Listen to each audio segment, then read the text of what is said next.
So why do I use the phrase green tyranny? Because government always goes too far. Years ago, when I first learned that some animals were going extinct, I thought the Endangered Species Act was a great idea.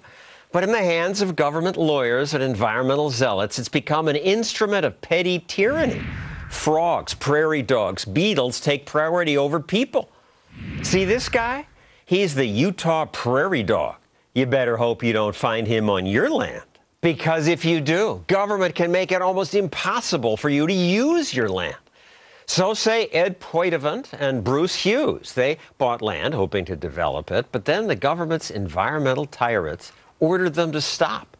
Jim Burling from the Pacific Legal Foundation's trying to help them. So what's this about?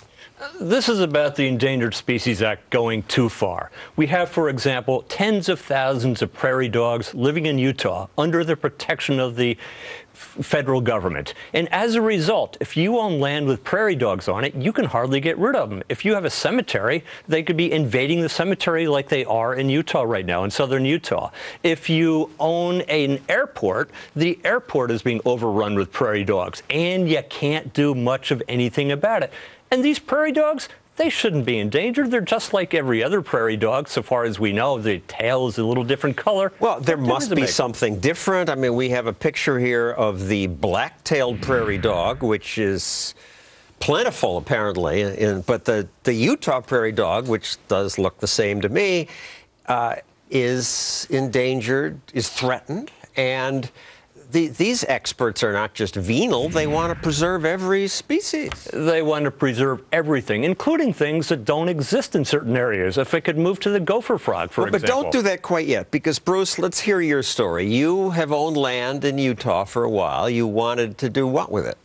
I bought the piece of land for my retirement to develop as a commercial piece. And when the prairie dogs moved on, what happened was the process of getting them removed, you had to go through a take process, and this take process for my 3.4 acres would have taken 42 years to accomplish. And we have a statement from the Fish and Wildlife Service saying, we work with homeowners. We continue to provide financial and technical assistance to encourage voluntary conservation. A couple of years ago, they came out with a program that if I paid $34,000 to the government, I could then kill all the prairie dogs on my property. If I didn't pay the $34,000 and I killed one prairie dog, it would be a $10,000 fine and 5 years in federal prison. I could rob my local convenience market and get off easier than that. A couple people have gone to jail for endangered species violations. But so I'm surprised you didn't pay the $35,000 and kill the prairie dogs. Well, I didn't have the money. So, Ed, you live in Louisiana. You have a problem with a different animal. I do. I actually have a problem with a non-existent animal. It is called the dusky gopher frog, and the Fish and Wildlife Service has certified that the frog itself has not been seen in the state of Louisiana since 1967. And so it exists elsewhere. It just hasn't been seen in your neck of the woods. Not only in my neck of the woods, in the whole state. And they want to reestablish it there. They've said that they want the land that we have, which is over 1,500 acres, to become a frog conservation area. And it will utterly destroy the value of our land, which they will not, and they have told me this, pay for. It's just a massive federal land grab. You want to build some homes on the land. We want to build homes and businesses. We are north of Lake Pontchartrain. In Katrina, this land was high and dry and still is. It would be very, very, very valuable for people to live on to avoid the kind of flooding that occurred in Katrina.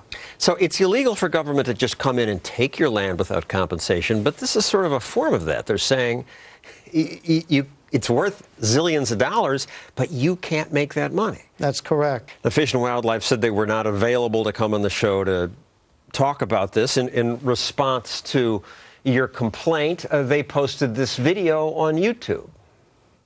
We are looking forward in working with willing landowners in Louisiana. In fact, the service has many voluntary partners-based programs that can provide technical and financial assistance to manage species.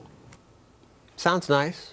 It does, but that does not give you the whole picture. Anytime a federal government agency tells you they want to work with you, you better run the other way, because they're not going to pay you. We'd have to burn the land. We have a long-term timber lease on it that we would then breach. We will never be able to develop and sell the land.